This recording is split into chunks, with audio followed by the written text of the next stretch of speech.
এক ইহুদির বাচ্চা ছোট্ট এক সাহাবী আজান দিচ্ছেন, আল্লাহু আকবার আল্লাহু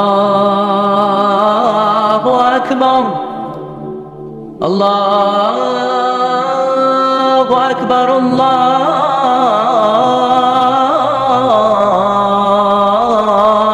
আকবার। এক সাহাবী সফরের মাঝখানে আজান দিচ্ছেন, তো ইহুদিটা পেছন থেকে মুখ ব্যাঙ্গাচ্ছে। ব্যঙ্গ করে না অনেকে? একজন যে কথাটা বললেন একটু ঘুরাই বললে এটা কি বলে? ব্যঙ্গ করা। বাংলাদেশে কি বলেন এটা? এখানে কি বলেন? ঠেসারায়। ঠেসারায়। এক সাহাবী আজান দেয়, আরেকজন ঠেসারায়। যে ঠেসারায় সে ছোট ইহুদির বাচ্চা।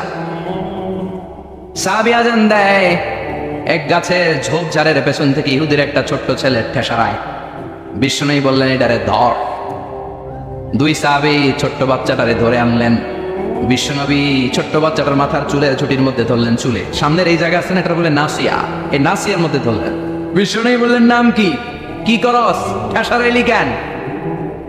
ছোট্ট ছেলে বলে মাফ করে দেন। বিশ্বনবী বললেন না, তোর মাফ নাই, যেহেতু তুই ঠেসারাইলি। আমার সাহাবী যেমনি আজান দিছে তুইও দে। কয় আমি দিব না। কয় তুই দিবি না, তোর বাপে দিব, দে। ঠেসারাইলি কেন?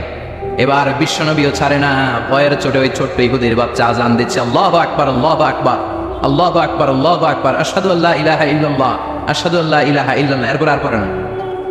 এরপর আর, কারণ ইহুদিরাও আল্লাহরে মানে কিন্তু নবীরে মানে না। কারণ এরপরে আছে আশহাদু আন্না মুহাম্মাদুর রাসূলুল্লাহ সাল্লাল্লাহু। বিশ্বনবী আবার মাথার চুল ধরে টান দিলেন, কহ ঠেসারাইলি কেন? ইহুদির ছোট্ট ছেলেটা এবার ভয়ের চোটে আমার মাইরা ফেলাইব।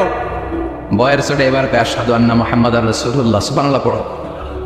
এটা ছিল এই ছেলেটা ইহুদি থাকার কথা ছোট্টবেলায় মদিনায় যখন বিশ্বনবী গেলেন।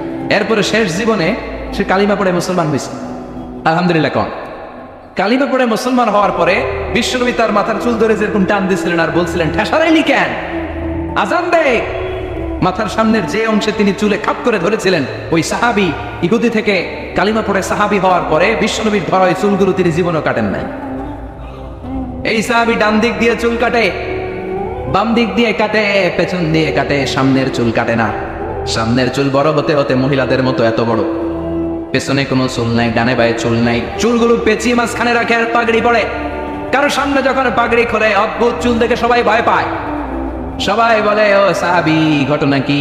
তোমার মাথার সামনের চুল বড় কেন? এটার কারণ হলো আমি নবীর সাহাবীর ঠেসারাইছিলাম। কি করছিলাম? আমি ব্যঙ্গ করেছি নবীর সাহাবীকে। সে কারণে আমি যখন ইহুদি ছিলাম, আমার পেয়ারা নবী, আমার বিশ্ব নবী, আমার প্রাণের রাসূল আমার মাথার চুল ধরে বলেছিলেন আজান দে। আমার নবীর বরকতময় হাত আমার মাথার যেই চুলের মধ্যে লেগেছে, মরার আগের দিন পর্যন্ত আমি চাই ওই চুলটা নিয়ে আমি কবরে যাব। এই চুল আমি কাটবো না, এটা আমি রেখে দেবো। সুবহানাল্লাহ পড়েন। বিশ্ব নবী আমাদের জন্য মডেল। আমাদের মডেল কে? চিল্লায় বলে আমাদের মডেল কে? পৃথিবীর কোন নেতা খেতা আমাদের মডেল নয়। পৃথিবীর কোন নায়ক নায়িকা আমাদের মডেল নয়। আমাদের মডেল কে? জোরে বলেন মডেল কে? নাকি শাহরুখ খান, আমির খান, হিরো আলম? আমাদের মডেল কে? আমাদের মডেল একটাই। তিনি কে? সবাই বলেন তিনি আমাদের মডেল। এজন্য আল্লাহ সূরা দিলেন লেভেল প্লেইং ফিল্ড, সূরাতুল আহজাব। মনে আছে? ভুলে গেছেন মনে হয়? দল কি একটা থাকবে না অনেকগুলা? অনেক দল থাকবে, অনেক মত থাকবে, অনেক মার্কা থাকবে। এই দল নিয়েও মাঝে মাঝে মারামারি আছে না নাই? এই মারামারি যদি বন্ধ করতে হয়, একজনকে মডেল মানবা, তিনি কে? এই জন্যই সূরাতুল আহজাব দলাদলির সূরার মধ্যে আল্লাহ মডেলের কথা বললেন, মা কানা মুহাম্মাদুন আবা আহাদিম মির রিজালিকুম ওয়ালাকিন রাসূলুল্লাহি ওয়া খাতামান নাবিয়্যিন ওয়া কানা আল্লাহু বিকুল্লি শাইইন আলিমা। পড়েন আল্লাহু আকবার। দলাদলি থাকবে, দলাদলি কমবে কেমনে? মারামারি কমার একটাই মাধ্যম, একজনকে নেতা মানতে হবে। তিনি আমার নেতা, তোমার নেতা বিশ্বনবী। মাঝে মাঝে একটু মজা করতে হয়, ঠিক কিনা? বিশ্বনবীও করতেন। বিশ্বনবী এক কালো নারীকে দেখে বললেন, লা ইয়াদখুলুল জান্নাতা সাওদা ওয়ালা সাফরা।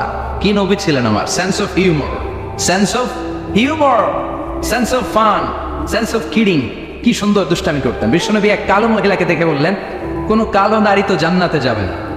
মহিলা কান্না শুরু করে দিল, বলল নবী এটা কোনো কথা হইল নাকি? জান্নাতে যাবো না কেন? কালা কি আমি হয়েছি নাকি? কালা আমারে বানাইছে কে? আবার ধলা আমনেরে বানাইছে কে?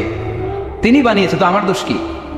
ওই মহিলা কান্না শুরু করে দিয়েছেন, নবী আপনি বলেছেন 4টা কাজ করলে জান্নাতের 8টা দরজা খোলা সব নারীদের জন্য। 1 হলো যে নারীরা নামাজ পড়বে, 2 হলো রোজা রাখবে, 3 হলো স্বামীর কথা শুনবে, 4 হলো পরকিয়া না করে সতীত্বের হেফাজত করবে। 4টা কাজ করলে জান্নাতের 8টা দরজা খুলে দিবে কে? ও নবী আমি তো 4টাই করি, কেন জান্নাতে যাব না আপনি বলেন? বেজায় কান্না, কান্না করতে করতে মহিলা অস্থির বিশ্ব নেই, বললেন থামো। আরে এত কেঁদো না, কেঁদো না, আমি তো মজা করছি। কি করছি? আমি জাস্ট কিডিং ইউ, আমি মজা করেছি, আমি ফান করেছি, আমি তো রসিকতা করে বলেছি তুমি যখন জান্নাতে যাবা তখন এরকম কুচকুচে কালো থাকবা না, তোমাকে পূর্ণিমার চাঁদের মতো সুন্দরী বানায় দিবে কে? বিশ্ব সুন্দরী হয়ে হুরদেরকে ফেল করে তোমার রূপের ঝলকানিতে হুরেরাও ফেল, সুবহানাল্লাহ, এরকম সুন্দরী হয়ে যাবা। This is the sense of fun. বিষ্ণুনবী কিন্তু মাঝে মাঝে এরকম ফান করতেন, সুবহানাল্লাহ।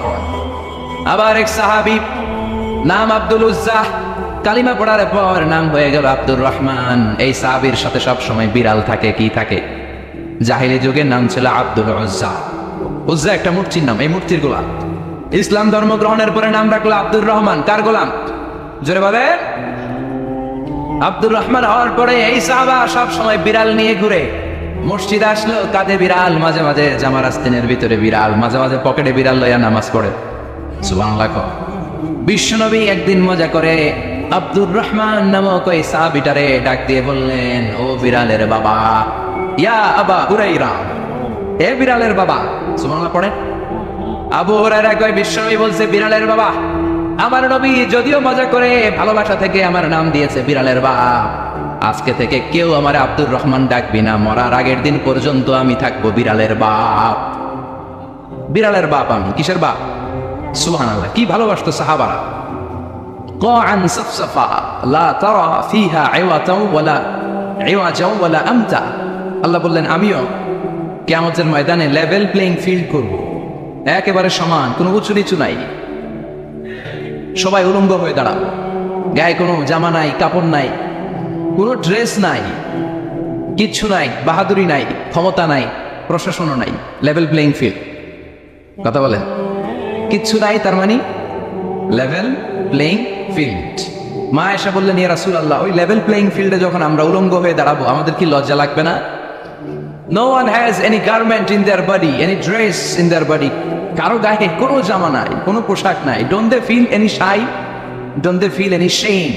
লজ্জা লাগবে না? বিষ্ণু বললেন, আয়েশা, এখনকার দিনটার মতো সে লেভেল প্লেইং ফিল্ডের দিনটা নয়, সে দিনটা বড় ভয়ঙ্কর দিন।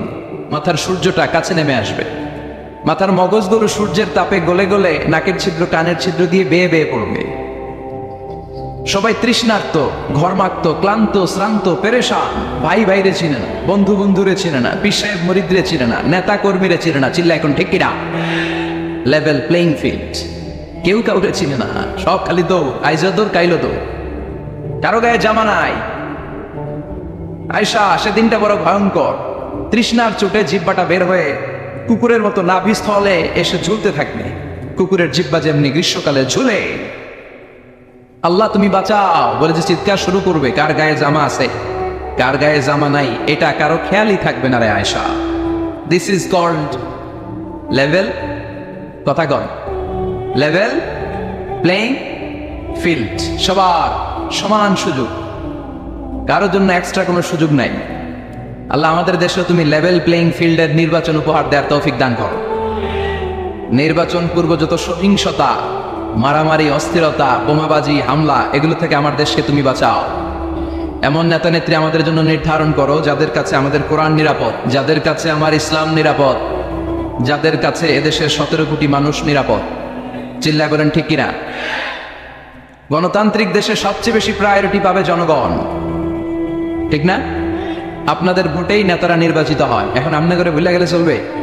কথা বলেন। এদেশটা সচল আছে এদেশের মানুষের টাকায়। আমাদের প্রায় 1.5 কোটি লোক দেশের বাইরে কাজ করে। কি করে? কথা কয় না।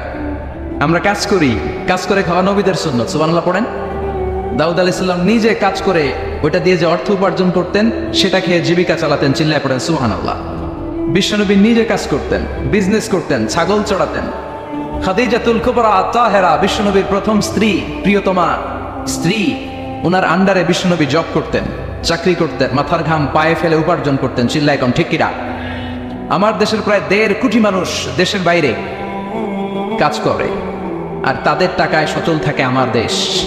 এজন্য তাদের মর্যাদা সবচেয়ে বেশি, জনগণের মতামতের মর্যাদা সবচেয়ে বেশি।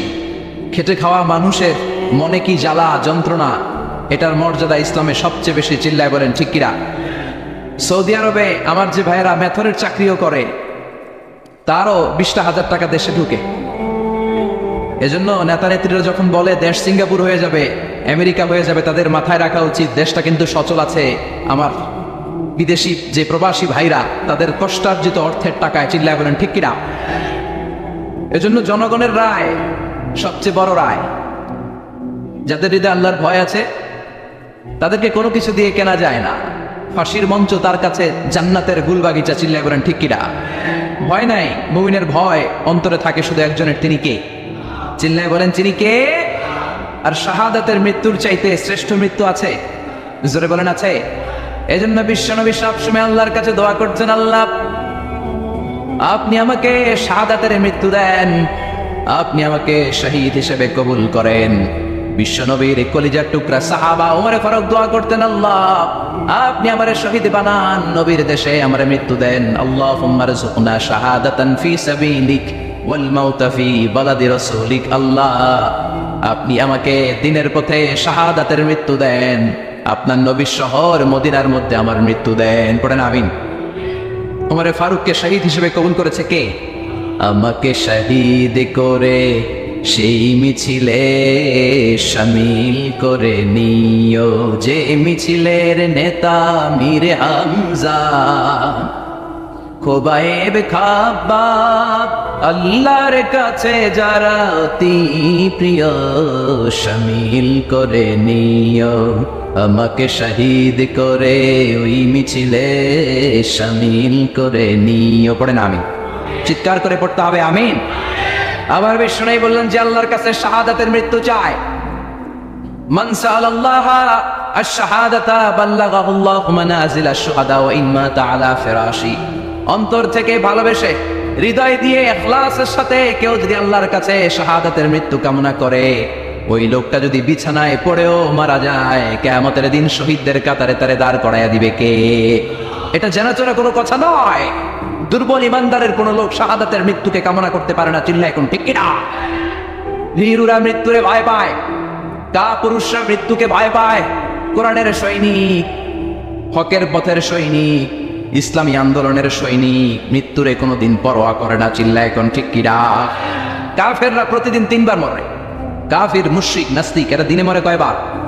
আর মৃত্যুরে ভয় পায়। আর আমরা মৃত্যু কোথায় খুঁজে বেড়াই, চিল্লায় বলো ঠিক কিনা? কারণ আমরা জানি বাঁচলেও লাভ, মরলেও লাভ। মরলে আমাদেরকে শাহাদাতের শরবত পান করাবে কে? আল্লাহ তুমি আমাদেরকে শাহাদাতের মৃত্যু দাও। আর জোরে চিল্লায় পড়ে না আমিন। আবার আল্লাহ বললেন, খবরদার আমার শহীদদেরকে মৃত বলো না। ওয়ালা তাকুলু লিমান ইয়াকতালু ফি সাবিলিল্লাহি আমওয়াত বাল আহইয়াউ ওয়ালাকিন লা তাশউরুন। খবরদার আল্লাহর রাস্তায়, আল্লাহর জমিনে আল্লাহর দ্বীনকে কায়েম করতে যে দেহের তাজা রক্ত বিলিয়ে দিয়ে যারা শহীদ হয়, খবরদার তাদেরকে মৃত বলো না, তারা জীবিত। কার কথা? চিল্লায় বলেন কার কথা? শহীদ যখন শাহাদাত বরণ করে গায়ের রক্ত ঝরতে থাকে, তারে গোসল দেওয়া যায় না। বিশ্বনবী বলেছেন রক্ত সহ দাফন দাও, কারণ কিয়ামতের ময়দানে টকটকে রক্ত মাখানো সাদা কাফনের মধ্যে লাল রক্ত লাগলে এটা সুন্দর দেখায়। টকটকে লাল তাজা রক্ত নিয়ে কিয়ামতের ময়দানে শহীদরা দাঁড়াবে আর বলবে, আল্লাহ আরেকবার পাঠাও, আরেকবার দুনিয়াতে পাঠাও, আবার জীবনটারে তোমার রাস্তায় বিলিয়ে দিয়ে শহীদ হয়ে আসি। আল্লাহু আকবার। এটা বিরোধের কাজ নয়, এটা মুনাফিকদের কাজ নয়, এটা ইমানদারদের চ্যালেঞ্জ। মুমিন মাত্রই তার হৃদয়ের ভিতরে শাহাদাতের তামান্না থাকবে, চিল্লায় বলো ঠিক কিনা? এজন্য ইসলামী আন্দোলনের সিপাহী সালার যারা, ইসলামের জন্য যারা জীবনটারে বিলিয়ে দিল, শাহাদাতের পেয়ালা পান করলো, আল্লাহ শাহাদাতের সর্বোচ্চ মর্যাদা তুমি তাদের নসিব করো। আমরাও যেন শাহাদাতের তামান্নায় বিভোর থাকতে পারি, কায়মনোবাক্যে তোমার কাছে দোয়া করতে পারি, তুমি তৌফিক দাও। এজন্য ফাঁসিয়াখালীর ভাইয়েরা ফাঁসিকে ভয় করে না, চিল্লায় বলো ঠিক কিনা? মুমিন বান্দারা ইসলামের পক্ষে থাকার কারণে যে জেল জরিমানা আসে, হুমকি ধামকি, এটারে ভয় করে না। মুমিন ভয় করে একজন রে, তিনি কে? চিল্লায় বলেন তিনি কে? বিশ্বনবী বললেন আমি চলে যাব। আল্লাহ দিনকে পরিপূর্ণ করেছেন। বিদায় হজের ভাষণে বিশ্বনবী বললেন আল-ইয়াউমা আকমালতু লাকুম দীনাকুম ওয়া আতমামতু আলাইকুম নি'মাতি ওয়া রাদিতু লাকুমুল ইসলাম দীনা। ইসলামকে তোমাদের ধর্ম বানিয়ে আল্লাহ খুশি হয়ে গেলেন। সুবহানাল্লাহ। ইসলামকে আমাদের ধর্ম বানিয়ে আল্লাহ খুশি। আমরা ইসলামকে পেয়ে খুশি না বেজার? সবাই খুশি। এজন্য আমরা সালাম ফিরানোর পরে নামাজের পরে পড়ি রাদিতু বিল্লাহি ওয়া বিল ইসলামি ওয়া বি মুহাম্মাদিন। তার মানে ইসলাম হিসেবে, ধর্ম হিসেবে ইসলামকে মনোনীত করে আল্লাহ যেমনি খুশি, আমরাও তেমনি খুশি, ঠিক কিনা? এজন্য ইসলামের বাণী চারদিকে ছড়িয়ে পড়বে। ইসলামকে কেউ দাবিয়ে রাখতে পারে না। ইসলাম হচ্ছে বীজের মতো, চারা বীজের মতো। চারা বীজ মাটিতে ঢুকাই দিলে কি হয়? কি হয়? ইসলামের বিরোধীরা ইসলামের মাটির ভিতরে ঢুকাই দিতে চায়, কিন্তু ইসলাম হচ্ছে বীজ, এটা মাটিতে ঢুকাই দিলে ঢুকে থাকে না, এটা উপরের দিকে ওঠে। সুবহানাল্লাহ কবেন না? আবার বিশ্বনবী বললেন ইন্নাল্লাহা যাওয়ালি আল আরদা কুল্লাহা। আল্লাহ গোটা বিশ্বটাকে আমার কাছে ছোট্ট এরকম একটা বলের মতন করে তুলে ধরেছে। ফারাআইতু মাশারিকাহা ওয়া মাগারিবাহা। আর আমি পৃথিবীর পাশ্চাত্য, পৃথিবীর পূর্ব থেকে পশ্চিম প্রান্ত পর্যন্ত সবটা আমি দেখেছি ছোট্ট বলের মতো। আর আল্লাহ বলে দিয়েছেন নবী, আপনার দু চোখ দিয়ে আপনি পৃথিবীর যতটুকু জায়গা দেখলেন, ঠিক ততটুকু জায়গায় ইসলামের বাণী আমি আল্লাহ পৌঁছে দেব। পৃথিবীর এমন কোন ঘর থাকবে না, বিষ্ণু বললেন লা বাইতা ওয়াবার ওয়ালা মাদার ইল্লা আদখালাহুল্লাহু হাদা দ্বীন। এই পৃথিবীর বুকে এমন কোন ছনের ঘর নাই, এই পৃথিবীতে এমন কোন টিনের ঘর থাকবে না, এমন কোন পাহাড় থাকবে না, এমন কোন পর্বত থাকবে না, এমন কোন জঙ্গল থাকবে না, এমন কোন গুহা থাকবে না যেটার ভিতরে ইসলামের বাতাস পৌঁছে যাবে না। কার কথা? এজন্য এই ইসলামকে ঠেকায় রাখা যাবে? এই কোরআনের মাহফিলরে বন্ধ করা যাবে? এক জায়গায় বন্ধ করলে আরো অনেক জায়গায় সুযোগ আছে না নাই? সুযোগ আমাদের আছেই, এই সুযোগকে কাজে লাগাতে হবে। বিশ্বনী বললেন সুযোগ কাজে লাগাও, মঞ্জিলে মাকসিদে পৌঁছার জন্য সর্বোচ্চটা দিয়ে তুমি চেষ্টা করো। আমরা দৌড়ে দৌড়ে জান্নাতে যেতে চাই, আমাদেরকে থামিয়ে দেয়া বলে আমরা হেঁটে হেঁটে যাব। আমাদেরকে যদি হাঁটতে দেয়া না হয়, আমাদেরকে যদি বসিয়ে দেয়া হয়, আমরা খুঁড়িয়ে খুঁড়িয়ে সামনে আগাবো। আমাদেরকে যদি খুঁড়িয়ে খুঁড়িয়ে আগাতে দেয়া না হয়, আমাদের দুটি চোখ দিয়ে আমরা আমাদের পথের দিকে তাকিয়ে থাকবো। চিল্লায় বলো ঠিক কিনা? আমাদের অদম্য উৎসাহ, আমাদের উচ্ছ্বাস পৃথিবীর কোন শক্তি থামিয়ে দিতে পারে? এটাই ইসলামের বৈশিষ্ট্য। এই জন্য ইসলামকে পেয়ে আমরা খুশি না বেজা? ইসলাম দিয়ে আল্লাহও খুশি, ইসলাম পেয়ে আমরাও খুশি। চিল্লায় পড়েন সুবহানাল্লাহ। আমরা যেই বইটা থেকে কথা বলবো, এই বইটাতে কোনো ভুল আছে? কেউ ভুল দেখাতে পেরেছে? এই বইটাতে সব কিছুর সমাধান আছে না নাই? সমাধান চাও যদি জীবনে, মরণে ফিরে যাও, খুঁজে নাও, চোখ রাখো কোরআনে। চোখ কোথায় রাখবেন?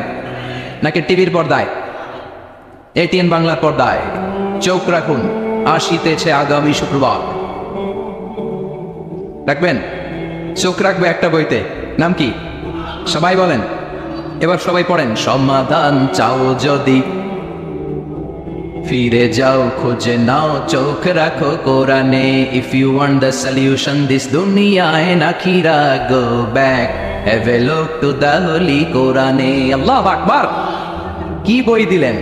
এই বই পড়লেই সমাধান, জীবনেও মরণেও, দুনিয়াতেও আখিরাতেও। সুবহানাল্লাহ, আরো জোরে সুবহানাল্লাহ। এজন্য আমরা, যেহেতু এই কিতাব আমাদের সমাধান দেয়, আমরা অনেক বিপদে আছি। আমরা এখন লেভেল প্লেইং ফিল্ডের মধ্যে আছি। আমরা কিসে আছি? কথা বলেন। এই যে সমস্যা, এটার সমাধান কোরআনে আছে না নাই? এই যে আমাদের ঐক্য ফ্রন্ট হয়, মহাদলীয় জোট হয়, 20 দলীয় জোট হয়, জোটের কথাও কোরআনে আছে না নাই? দলের কথাও কোরআনে আছে না নাই? কোথায় আছে? কয় কোরআনে। আর কোরআনে তো আছে, এটা আমি বুঝি। কোন জায়গায় আছে? কোরআনে দলাদলির নামে একটা সূরা দিয়েছে আল্লাহ, নাম সূরাতুল আহজাব। আলেম যারা আছেন একটু জবাব দিবেন। আহজাবের, আহজাব শব্দটা প্লুরাল, এটার সিঙ্গুলার কি বলেন তো? হিজবুন। হিজবুন মানে কি? কথা কন। আমার কথা বিশ্বাস করবো না, এই জন্য আপনাকে জিজ্ঞেস করছি। কেউ রাজনীতি করে, উনি লেভেল প্লেইং ফিল্ড করে এই জায়গায়। হিজবুন মানে কি? হিজবুন মানে দল। হিজবুন মানে দল। হিজবুনের হিজবুল্লাহ মানে আল্লাহর দল, সুবহানাল্লাহ পড়েন। হিজবুন মানে দল, প্লুরাল হলো আহজাব মানে অনেকগুলো দল থাকবে, অংশগ্রহণমূলক নির্বাচন লাগবে। এটা কোরআনের মধ্যে আছে না নাই? এই সূরার ভেতরে আল্লাহ আহজাব দিয়ে বুঝালেন বহুদলীয় গণতন্ত্রের কথা, বহুদলীয় খেলাফতের কথা। অনেকে দাঁড়াবে, অনেকে সামনে আসবে, যারা ভালো, যারা কোরআন বোঝে, ইসলাম বোঝে, তাদেরকে আমরা চুজ করবো। চিল্লায় বলো ঠিক কিনা? Level playing field. সূরাতুল আহজাব, ঐক্যফ্রন্ট, মহাজোট, 20 দলীয় জোট, 14 দলীয় জোট, আছে না নাই? এই নামে আল্লাহ সূরাই ডেডিকেট করল। সূরাতুল আহজাব দলাদলির সূরা, আমার ভাই তোমার ভাইয়ের সূরা। সুবহানাল্লাহ বাড়ি দিয়া চিল্লায় পড়েন সুবহানাল্লাহ। কোরআনের চ্যাপ্টারাইজেশন নিয়ে খেয়াল করলে আপনি অবাক হবেন। এই যে দেখেন সূরাতুল আহজাব মানে যে দল, আমরা অনেকে জানি না। হিজবুন মানে দল, আহজাব মানে দল সমূহ, পার্টি। পার্টির নামে আল্লাহ সূরা দিলেন। আবার ওই যে ভাই বললেন সূরাতুশ শুরা, পার্লামেন্টের নামে সূরা, সুবহানাল্লাহ পড়বেন না? সূরাতুল মুলক, রাষ্ট্রের নামে সূরা, ক্ষমতার নামে সূরা, সব ক্ষমতার মালিক একজন, তিনি কে? আল্লাহ একটা সূরা দিলেন। পার্লামেন্টের নামে সূরা দিলেন, লেভেল প্লেইং ফিল্ডের নামে দিলেন, দলাদলির নামে দিলেন। আলহামদুলিল্লাহ পড়েন। এরপরে মানুষের নামে কোনো সূরা নাই। হ্যাঁ, কি নাম সূরা? সূরাতুন নাস। আবার সূরাতুল ইনসান একটা আছে না নাই? ইনসানের প্লুরাল হচ্ছে নাস, তার মানে এক বচন আছে, দ্বিবচন আছে। তো মানুষ আছে, কিন্তু জিনদের নামে তো নাই। জিনদের কথাও আছে। কি নাম? সূরাতুল জিন। ছোটবেলা মনে করতাম এই সূরা পড়লে জিন আসে, পইরা শেষ করতাম, মাগার জিন খুঁজে পাইতাম না। আহা, না, সূরাতুল জিন পড়লে জিন আসে না, এটা ভুয়া কথা। বিশ্বনবীর হাতে শুধু সাহাবীরাই বায়াত হয় নাই, বিশ্বনবীর হাতে জিনেরাও হাতে হাত রেখে বায়াত হয়েছে। সুবহানাল্লাহ পড়েন। বিশ্বনবী তায়েফের ময়দানে দাওয়াত দিতে গেলেন, তায়েফের ছেলেরা বিশ্বনবীকে আঘাত করে জর্জরিত করলো। নবীর মনটা বড্ড খারাপ। আল্লাহ বললেন, নবী মানুষের কাছ থেকে প্রত্যাখ্যাত হয়েছেন, আমার আরেকটা গ্রুপ আছে, ওটা হচ্ছে জিনদের গ্রুপ। ওই জিনদের একটা গ্রুপ আপনার হাতে হাত রেখে বায়াত হয়ে যাবে। সুবহানাল্লাহ। তার মানে মানুষের নামেও সূরা। কি সুন্দর চ্যাপ্টার। সূরাকে ইংরেজিতে বলে চ্যাপ্টার। আমি মাঝে মাঝে চ্যাপ্টার বলে ফেলবো, তো যেন আপনারা বুঝেন সূরাকে ইংরেজিতে কি বলে। তাহলে বলেন তো কোরআনে কয়টা চ্যাপ্টার আছে? কথা বলেন। মাশাআল্লাহ, অনেক কিছু জানে দেখি। 11 বসায় দিলে তাফসীর করতে পারবে। কি সুন্দর আমাদের দেশ। শীতকালে এত ওয়াজ শুনছি, হ্যাঁ, এত ওয়াজ মানুষরা শুনে, এক একজন এক একটা মুফাসসিরে কোরআন। আলহামদুলিল্লাহ কবেন না? পৃথিবীর কোন দেশে এত মুফাসসিরে কোরআন নাই, আল্লাহর কসম। এত কোরআনের বয়ান নাই, এত কোরআনের মাহফিল নাই। কোরআনের জন্য এত ত্যাগ, এত তিতিক্ষা, এত রক্ত আর কোথাও ঝরে না। চিল্লা এখন ঠিক কিনা? জিনদের নামেও সূরা, মানুষের নামে সূরা, কিন্তু কোন প্রাণীর নামে আল্লাহ সূরা টুরা দেয়নি। সূরাতুল আনআম, সূরাতুল ফিল, ফিল মানে কি? হাতি। সূরাতুল, দেখছেন দেখছেন, সূরাতুল নমল, পিঁপড়ার সূরা। সবচেয়ে স্থলের সবচেয়ে বড় সাইজের প্রাণীটার নামে আল্লাহ একটা সূরা দিলেন, সূরাতুল ফিল। ফিল মানে হাতি, হাতির নামে সূরা। স্থলের সবচেয়ে দৃশ্যমান আমরা যেটা দেখি, সবচেয়ে ছোট ধরনের প্রাণী পিঁপড়া, এটার নামে সূরা দিলেন। এরপরে নাহাল, নাহাল মানে কি? মৌমাছি। সুবহানাল্লাহ পড়েন। এই যে মধু নিয়ে আসে, আমরা মধু খাই, বিশ্বনবী মধু খেতেন। দুর্গন্ধওয়ালা মধু না, ভালো মধু খেতেন। সুগন্ধওয়ালা মধু বিশ্বনবী খেতেন। সুবহানাল্লাহ। এই মধুর মধ্যে যে আল্লাহ কত বরকত দিয়েছেন, এটা হচ্ছে তিব্বুন নবী, নবীর দেয়া চিকিৎসা পদ্ধতি। আপনি মধু খান, আপনার দেহটা অনেক শক্তিশালী থাকবে। মৌমাছি যে যখন মধু আহরণ করে, ওই এলাকার মধ্যে যত বনাজি গাছ আছে, ওই গাছগুলো থেকেও মধু নিয়ে আসে, ফুলের গাছ থেকে নিয়ে আসে। তার মানে যত ধরনের রোগের প্রতিষেধক, এটা ভ্যাকসিন, এটা মধুর ভিতরে আছে না নাই? আবার মধুর মধ্যে একটা জিনিস আছে, প্রোপেলিস বলে, প্রোপেলিস। এই প্রোপেলিস কাটা জায়গায় লাগাই দিলে তাড়াতাড়ি অ্যান্টিসেপটিক শুকায় যাবে। দ্বিতীয় বিশ্বযুদ্ধে এত অ্যান্টিসেপটিক ছিল না, অ্যান্টিবায়োটিক ছিল না। সব যুদ্ধাহতরা মধু এনে মধু মাইখা দিত, কয়েকদিনের মধ্যে সুস্থ। সুবহানাল্লাহ। এই মধুর নামে, মৌমাছির নামে আল্লাহ সূরা দিলেন। এরপরে 8 পাওয়ালা একটা প্রাণী আছে, ছোট্ট, এরকম দৌড়ায়। কি নাম? মাকড়সা। এই মাকড়সার নামে সূরা দিলেন। সুবহানাল্লাহ কবেন না? এরপরে আল্লাহ খাওয়ার নামে সূরা দিলেন, সূরাতুত তিন। তিন ফল খাইছেন? ডুমুর, ফিগ, ওয়া চিনি, ওয়া জাইতুন, আছে না নাই? আবার খাবেন যে দস্তরখানে করে, ডাইনিং টেবিলে করে, ওই ডাইনিং টেবিলের নামে সূরা আছে নাই? কি নাম সূরা? সূরাতুল মায়েদা। ডাইনিং টেবিলের সূরা, আল্লাহু আকবার। পরিবারের নামে সূরা দিলেন পরিবার, সূরাতু আলে ইমরান। মারইয়াম, মারিয়ামের মা, মারিয়ামের বাবা ইমরান, তিনজনরে আল্লাহ এত পছন্দ করেছে, তাদের পরিবারের নামে সূরা। কিরাম। আবার বংশের নামেও সূরা আছে না নাই? কি বংশ? হ্যাঁ, মুন্সি বংশ, চেয়ারম্যান বংশ, তালুকদার, চটকদার, খবরদার। কি বংশ? লিলাফি। সুবহানাল্লাহ। বংশের নাম সূরা, মানুষের নামে সূরা, প্রাণীর নামে সূরা। আবার মাঝে মাঝে কিছুদিন পর পর বাংলাদেশটা কেঁপে ওঠে, কাপাকাপির নামে কোনো সূরা নাই। কি নাম? আল্লাহু আকবার, আল্লাহু আকবার। আবার মাঝে মাঝে কিছু লোকেরা মাথার মধ্যে লম্বা লম্বা চুল নিয়ে কি যেন বলে, আজে বাজে কবিতা বলে, আজে বাজে উল্টা পাল্টা কবিতা লেখে। আবার ভালো কবিও আছে না নাই? এই কবি সাহিত্যিকদের নামে কোনো সূরা নাই। কি সূরা? কেউ জানে না? কে জানেন? বলেন বলেন বলেন বলেন। সূরাতুশ শুআরা। আলহামদুলিল্লাহ পড়ো। এই যে পারতেছেন না, এটা ভালো। পারেন না, এরপরে যখন শুনবেন ওইটা আর বলবেন না, ঠিক কিনা? একটু ঠেকা ভাব জিজ্ঞেস করলো কি জানি মনে আসে না, হুট করে উত্তর বলা হলো, এটার মানুষ ভুলে না। এজন্য বলা হয় শিখছো কোথায়? ঠেকছি যেথায়। শিখছো কোথায়? ঠেকছি যেথায়। কবি সাহিত্যিকদের নামে সূরাতুশ শুআরা। চিৎকার করে পড়েন আল্লাহু আকবার। আল্লাহ লেভেল প্লেইং ফিল্ডের নামে সূরা দিলেন, সূরাতুল আহজাব, দলাদলির সূরা। এজন্য আল্লাহ বললেন এই পৃথিবীতে দলাদলি থাকবে, মারামারি থাকবে, মতের অমিল থাকবে। সমাজে মতের অমিল আছে না নাই? এক এক দলের এক এক ইশতেহার, এক এক দলের এক এক ইশতেহার আছে না নাই? কিন্তু এই ইশতেহারগুলোর মধ্যে ইসলামের বিরুদ্ধে কথা বললে রাষ্ট্রীয়ভাবে বেয়াদবগুলোর বিরুদ্ধে ব্যবস্থা নেওয়া হবে, এরকম কোনো ইশতেহার আমরা এখনো দেখি না। চিল্লায় বলেন ঠিক কিনা?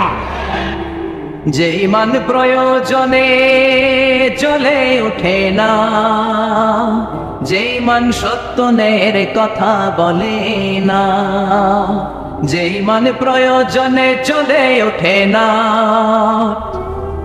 যে ইমান সত্যের কথা বলে না, যে ইমান বাস্তবে নাই, যে ইমান অন্তরে নাই, মুখে শুধু ফাঁকা বলি, কি করে তারে বলো ইমানে বলি, কি করে তারে বলো ইমানে বলি, কি করে তারে বলো ইমানে বলি, ঠিক কিনা? যে ইমান দিন কায়েমের আন্দোলনের ধার ধারে না, যে ইমান লেবাসধারী কোরআন হাদিস তাও পড়ে না, যে ইমান খাজার নামে মাজার গড়ে ফুলুস কামাই। আছে না নাই? টেকুয়াতে নাই, এদিকেও আছে। যে ইমান খাজার নামে মাজার গড়ে ফুলুস কামাই, যে ইমান শিরকিয়াতের আমল করে ভীত না হয়, যে ইমান বাস্তবে নাই, যে ইমান অন্তরে নাই, মুখে শুধু কথার কলি, কি করে তারে বলো ইমানে বলি, কি করে তারে বলো ইমানে বলি, কি করে তারে বলো ইমানে বলি। চিল্লায় বলেন ঠিক কিনা? এই জন্য নির্বাচনী ইশতেহারে এই কথাগুলো আসার দরকার আছে না নাই? কিন্তু ওনারা এড়িয়ে যায়। আমরা চাই আমার কোরআনের বিরুদ্ধে, ইসলামের বিরুদ্ধে, নবীর বিরুদ্ধে যদি কেউ কথা বলে তাদের সাথে আমাদের কোনো আপোষ। চিল্লায় বলেন আপোষ। সূরাতুল আহজাব, লেভেল প্লেইং ফিল্ড, দলাদলির সূরা। আল্লাহ বুঝাতে চাই এটা অনেক দল থাকবে, অনেক মত থাকবে, আছে না? এক একজনের এক এক মত, এক একজনের এক এক দল। সবাইকে যে এক দলই করতে হবে এমন কোনো কথা নাই। সবাইকে এক ধরনের পোশাক পরতে হবে এমন কোনো কথা আছে নাকি? সবার রুচি একরকম হইতে হবে কথা আছে? কিন্তু মিউচুয়াল রেসপেক্ট থাকতে হবে, সম্মান থাকতে হবে। এক দলের নেতার প্রতি আরেক দলের নেতার সম্মান আছে না নাই? সম্মান থাকতে হবে। সবাইকে পীর সাহেবের মুরিদ হইতে হবে, সবাইকে তাবলীগ করতে হবে, সবাইকে জামাত ইসলাম করতে হবে, সবাইকে হেফাজতে ইসলাম করতে হবে, এমন কোনো কথা নাই। চিল্লা এখন ঠিক কিনা? কিন্তু মিউচুয়াল রেসপেক্ট, আমি যেরকম ভাবি সবাইকে ঠিক ওইরকমই ভাবতে হবে, আমি যেটা পড়ি ওইরকমই পড়তে হবে, এমন কোনো কথা আছে না। এই জন্যই আল্লাহ লেভেল প্লেইং ফিল্ড তৈরি করার জন্য সূরাতুল আহজাব দিলেন। অনেক দল থাকবে, অনেক মত থাকবে, কিন্তু মিউচুয়াল রেসপেক্ট লাগবে। পারস্পরিক সম্মান আর ভালোবাসা আছে বাংলাদেশে, পার্লামেন্টে আছে, রাজনীতিতে আছে, দেশের নেতা খাতাদের মধ্যে আছে, কিন্তু এটা থাকার দরকার আছে না নাই? কথা বলেন। সরকারি দল বিরোধী দলের প্রতি একটা শ্রদ্ধা থাকার দরকার আছে না নাই? বিরোধী দলের নেতা নেত্রীরাও আবার সরকারি দলের প্রতি একটা শ্রদ্ধার দরকার আছে না নাই? আবার যারা তাবলীগ করে তারা চরমনায়ের মুরিদদের প্রতি একটা শ্রদ্ধার দরকার আছে না নাই? আবার যারা পীরের মুরিদ তারা হেফাজতকে ভালোবাসার দরকার আছে না নাই? আবার যারা জামাত ইসলাম করে তারা অন্য দলকে বুকে টেনে নেওয়ার দরকার আছে না নাই? এটাই তো ইসলাম, এটাই ইসলাম। ইসলাম আমাদেরকে এটাই শিখিয়েছে। সূরাতুল আহজাব, লেভেল প্লেইং ফিল্ড, অনেক দল থাকবে, অনেক মত থাকবে, সবাই একটা দল হবে, একটা মত হবে, এটা কোশ্চিনকালও সম্ভব না। চিল্লা এখন ঠিক কিনা? এই জন্য আল্লাহ বললেন অনেক দল আছে, অনেক মত আছে, সব মত একসাথে হয় না। এক এক দলের এক এক ফেস্টুন, এক এক দলের এক এক ব্যানার, এক এক দলের এক এক ধরনের মার্কা আছে না নাই? কারো মার্কা হচ্ছে লাঙ্গল, কারো মার্কা হলো আপেল, আছে না নাই? আবার কারো মার্কা হচ্ছে নৌকা, আবার কারো মার্কা হচ্ছে ধানের শীষ, আবার ডাব মার্কাও দেখলাম, আছে না নাই? কথা কম। আর কি মার্কা আছে জানতো? আবার হাত পাকা আছে না নাই? আলহামদুলিল্লাহ। গরমকাল হলে বেশি ভালো হইতো, শীতকালে জমতেছে না, আলহামদুলিল্লাহ। আর কি আছে? হাতুড়ি মার্কা, খাইছে খাইছে, হাতুড়ি হাতুড়ি। আর কি আছে? হ্যাঁ, সিংহ, সাইকেল, আর ঝাড়ু। আর দরকার নাই। আল্লাহ বললেন লেভেল প্লেইং ফিল্ড, সূরাতুল আহজাব। অনেক দল থাকবে, অনেক মত থাকবে। ওই যে আপেল নিয়ে আসছে একজন, মাসখালির আপেল। আচ্ছা ঠিক আছে, এখন পকেটে, অনেকের পকেটে ছোট্ট নৌকা পাবেন, অনেকের পকেটে আবার ওই ধানের গোছা পাওয়া যায়, আবার ওই চাচার পকেটে আপেল। হ্যাঁ, ডাব লয়ে করেন না, আবার ডাব ডাব ঝাড়ু এগুলো লয়ে করেন না। সবসময় আলহামদুলিল্লাহ বললে নিয়ামত বাড়িয়ে দেয় কে? আর আলহামদুলিল্লাহ না বললে নিয়ামত আল্লাহ কেড়ে নেয়। নিয়ামত কেড়ে নেয়ার পাশাপাশি আল্লাহ আযাব দেয়, পানিশমেন্ট দেয়। চিল্লা এখন ঠিক কিনা? এই যে যত আযাব, গজব, ভূমিকম্প, তুফান, জলোচ্ছ্বাস, বেকারত্বের সমস্যা, এই যে নানা ধরনের সমস্যায় আমরা আমাদের বাংলাদেশে জর্জরিত, এগুলো আমাদের হাতের কামাই। বিশ্বাস হয়? আমরা যদি নামাজি হয়ে যাই, ভদ্র হয়ে যাই, আল্লাহওয়ালা হয়ে যাই, রহমত, বরকত, মার্সি এন্ড ব্লেসিংস দিয়ে বাংলাদেশটারে ভরে দিতে পারে কে? এজন্য রব্বুল আলামিন বলেন যাহারাল ফাসাদু ফিল বাররি ওয়াল বাহর বিমা কাসাবাত আইদিন নাস। জলের স্থলে এই যে অগ্নিকাণ্ড, জলোচ্ছ্বাস, ভূমিকম্প, বন্যা, এগুলো তোমাদের হাতের কামাই।